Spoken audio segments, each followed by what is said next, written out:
अस्सलाम वालेकुम। मेरा नाम है ज़ीशान उस्मानी। आज हम बड़ी दुखी वीडियो बना रहे हैं और इस वीडियो का नाम है फ्रॉडिस्तान। पाकिस्तान का नाम चेंज करके अगर फ्रॉडिस्तान कर दें तो शायद कोई इतना ज़्यादा मुज़ायका नहीं है। हुब्बुल वतनी के ताने देने से पहले और गद्दार करार देने से पहले इस वीडियो को ठंडे दिल से सुन लीजिए। फ्रॉड हमारे मुल्क में इतना ज़्यादा बढ़ गया है कि पहले लगता था कि हर दूसरा शख्स फ्रॉड करता है, आजकल लगता है हर पहला शख्स ही फ्रॉड करता है। आप किसी के हाथ में आ जाएं तो वो फ्रॉड से नहीं चूकता। मैं आपको कुछ मिसालें देता हूँ। इस्लामाबाद में एक यूनिवर्सिटी है, उनके बहुत सारे बच्चे थे, उन्होंने मिलकर क्या किया कि हम गूगल को फ्रॉड करते हैं। अब वो गूगल के ऊपर एड्स अकाउंट बनाते हैं। अब गूगल पे आप एड्स अकाउंट बनाते हैं तो आपको लिमिट मिलती है $100 की, आप एडवर्टाइजमेंट कर लें और बिल बाद में होता है। नकली लोगों के नाम से अकाउंट बनाते हैं, डार्क वेब से किसी के सोशल सिक्योरिटी नंबर उठा लिए, किसी की आईडीज़ उठा लिए, किसी के एड्रेस उठा लिए। ये $100 के जो अकाउंट होते हैं मार्केटिंग के, ये आगे बेच देते हैं 10-10, $20-20 के अंदर, और बाद में उनको पैसे नहीं देते, भाग जाते हैं। एक अकाउंट, 2 अकाउंट, 3 अकाउंट, हज़ारों की तादाद में अकाउंट हमारे पाकिस्तान से रोज़ बनते रोज़ बंद हो जाते हैं। होगा क्या कि किसी दिन गूगल पाकिस्तान से बंद हो जाएगा, पाकिस्तान में एड्स बंद कर देगा, पाकिस्तान में ऑफिस नहीं खोलेगा। आपको पता है ये पेपल, गूगल, फेसबुक, माइक्रोसॉफ्ट सारे इंडिया में मौजूद है, पाकिस्तान में क्यों नहीं है?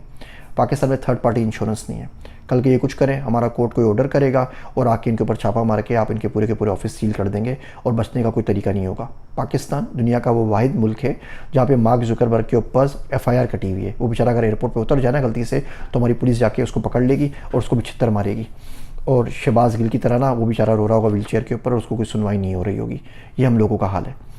तो गूगल के साथ हमने फ्रॉड किया, फिर हम ये फ्रॉड डिजिटल मार्केटिंग में करते हैं। फेसबुक के साथ करना शुरू किया। फेसबुक 3 लाख की लिमिट देता था एड्स की, अब पाकिस्तान में वो 3000 की लिमिट भी नहीं दे रहा हमारी हरकतों की वजह से। फिर उस गरीब अमेज़ोन की बारी आ गई।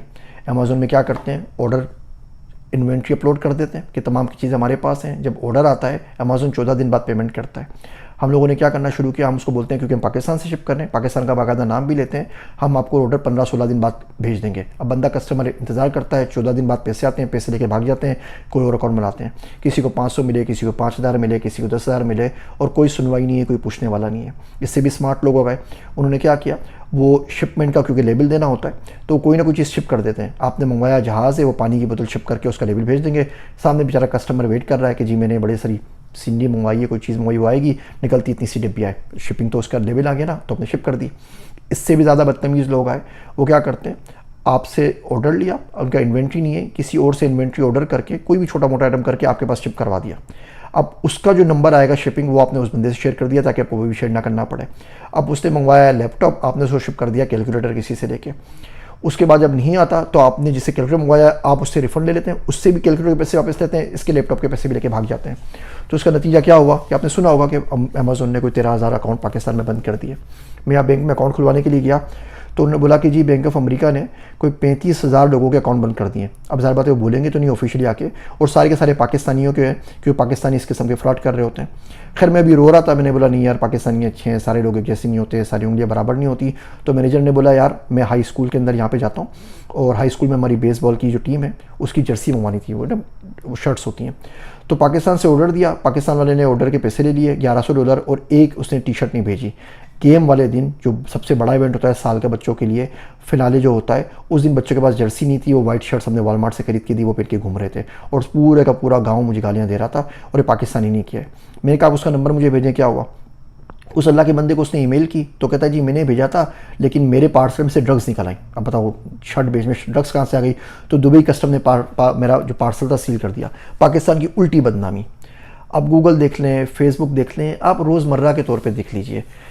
एक शख्स ने मुझसे कांटेक्ट किया कि जी कुछ पैसे चाहिए, मुझे कोई बैंक स्टेटमेंट दिखानी है, क्या करनी है।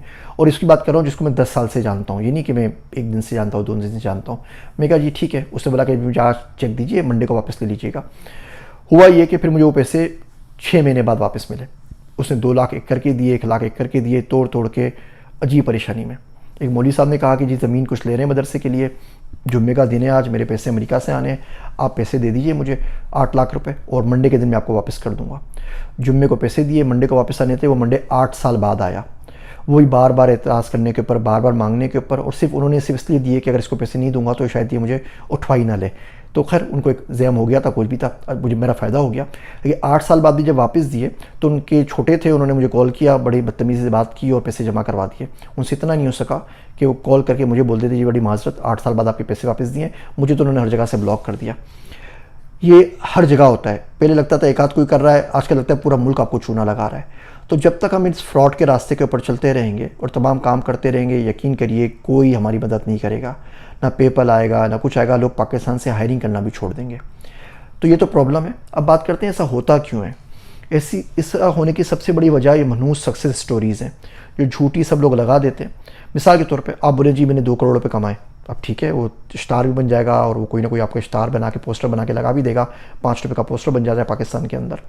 लेकिन अब आपसे कोई पूछे जी 2 करोड़ आपने कमाए तो हैं, कमाए कहाँ से, उसका प्रूफ क्या है कि आपने कमाए भी या नहीं कमाए, और तीसरी बात कितने अरसे में कमाए।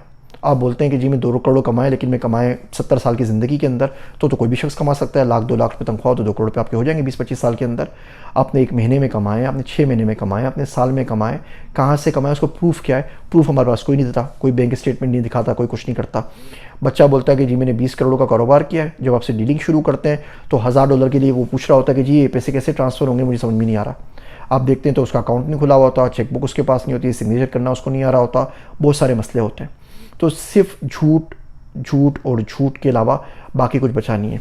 तो वो सक्सेस स्टोरीज़ देखते हैं, हर बंदे की कोशिश होती है वो छक्का मारे, हर बंदे की कोशिश होती है उसका कोई पव्वा लग जाए, हर बंदे की कोशिश होती है उसे कोई रेफरेंस मिल जाए, गवर्नमेंट जॉब मिल जाए और रातों रात वो अमीर बन जाए। इस रातों रात अमीर बनने के चक्कर में हर वो मौका जो फ्रॉड का मिलता है वो उसको ज़ाय नहीं करते। अमेरिका में भी फ्रॉड चलता है लेकिन यहाँ कानून साजी भी है।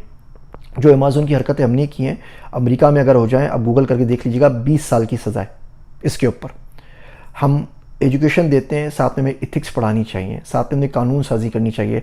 आप 4-5 को इस लोगों को ना सज़ा दे दीजिए कि जिन्होंने ई-कॉमर्स का फ्रॉड किया, फ्रीलांसर्स को रजिस्टर करें, कोई इसी फ्रॉड की कहानी है उठा के उनको जेल में फेंक दीजिए, आप देखें सबके सब चीज़ें हो जाएंगे। ये अमेरिका वाले सीधे हैं, इसलिए थोड़ी सीधे हैं कि कोई बहुत ही कोई परहेजगार हैं और सारे सूफ़ी बुज़ुर्ग हैं। ये इसलिए सीधे हैं कि यहाँ पे कानून है, ये इसलिए सीधे हैं कि बेसिक लिविंग के लिए जो अपॉर्चुनिटीज़ है वो इनके पास अवेलेबल है, कोई भूखा नहीं मर रहा। हमारे पास लोगों की इतनी बुरी हालत है, बोलता है कुछ हाथ में आ जाए कल की कल देखी जाएगी, आज तो खाना मिले ना, आज कम से कम इसको पेल दो, आज कम से कम इसको रगड़ दो, बाद में देखी जाएगी कौन सा अमेरिका के मुझे पकड़ता है। इसकी वजह से पूरा मुल्क बदनाम हो रहा है।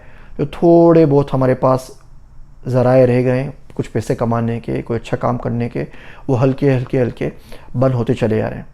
आज मैं बोल रहा हूँ ये फ्रॉडिस्तान, आपको बात बहुत बुरी लग रही है, खुदा के वास्ते सुधर जाइए इससे पहले कि पूरी दुनिया आपको फ्रॉडिस्तान बोलने लग जाए।